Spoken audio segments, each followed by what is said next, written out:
Just days ago, a bombshell study in Nature went viral.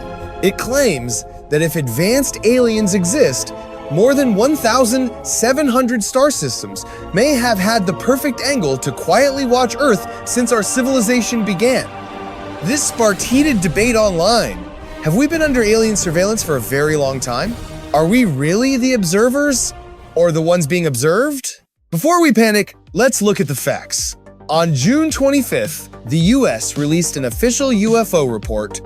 It listed 144 unexplained cases in just 2 years. After serious investigation, officials admitted they still don't know what those objects are. For nearly a century, humans have searched for extraterrestrial life. In 1984, SETI, the search for extraterrestrial intelligence, began. Using huge radio telescopes, scientists listened to space, hunting for patterns that nature alone is unlikely to create. The idea is bold.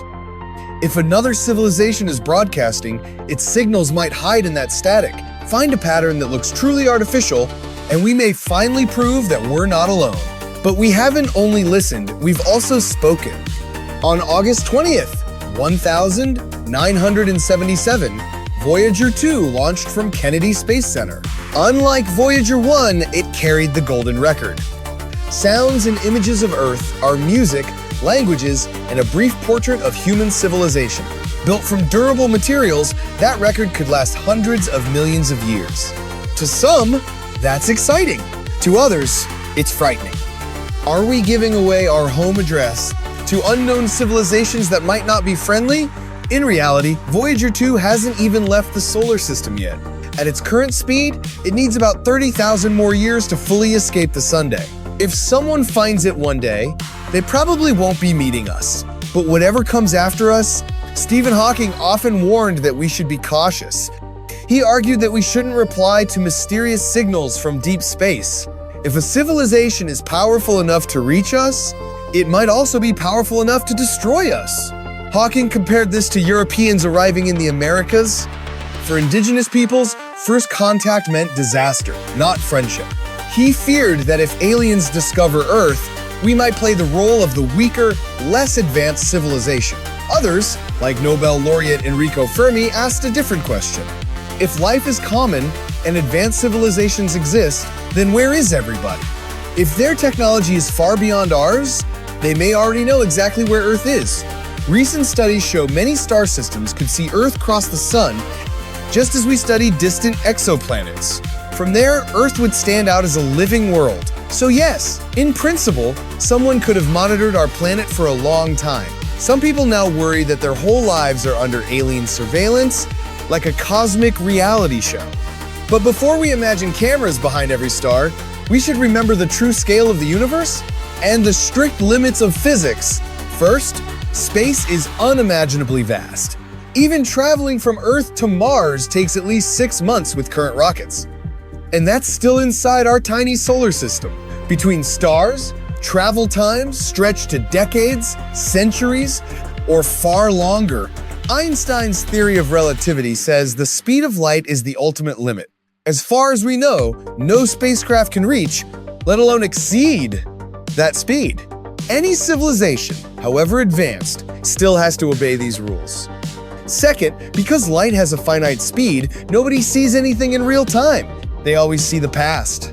What aliens see when they look at Earth depends entirely on how many light years away they are. Imagine a nearly perfect telescope 2,000 light years from Earth. When they look at us, they're not seeing satellites and cities. They're seeing our world 2,000 years ago. Ancient empires, philosophers, and a young Qin Shi Huang rising to power.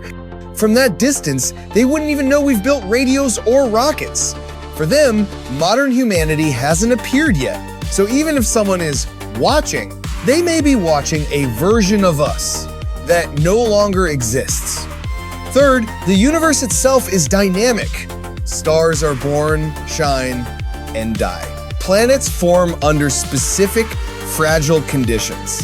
The second law of thermodynamics tells us overall disorder increases and nothing stays the same forever.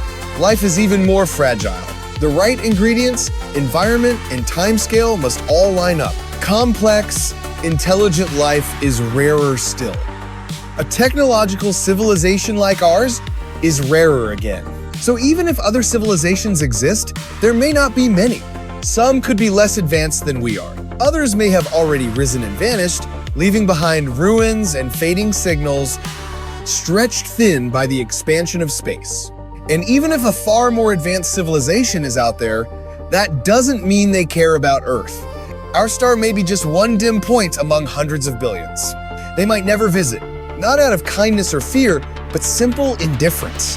Now imagine the true worst case, a civilization that crosses interstellar space as easily as we cross oceans and appears above Earth in an instant.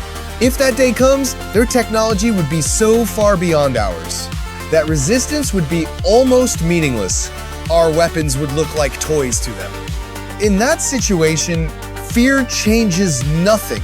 So instead of living in constant anxiety about aliens, it may be wiser to focus on the one thing we truly control, how we live right now. Your time on this small blue world is limited and precious. Whether or not anyone is watching from the stars, what you choose to do here still matters. Build, learn, love, and explore. Because for you, that's what truly counts. I'm CaptainTerraVoss, your guide through the darkest corners of the cosmos. If you want to keep exploring the mysteries of science, history, religion, and the universe, stay curious. I'll be here, waiting to join you on our next journey among the stars.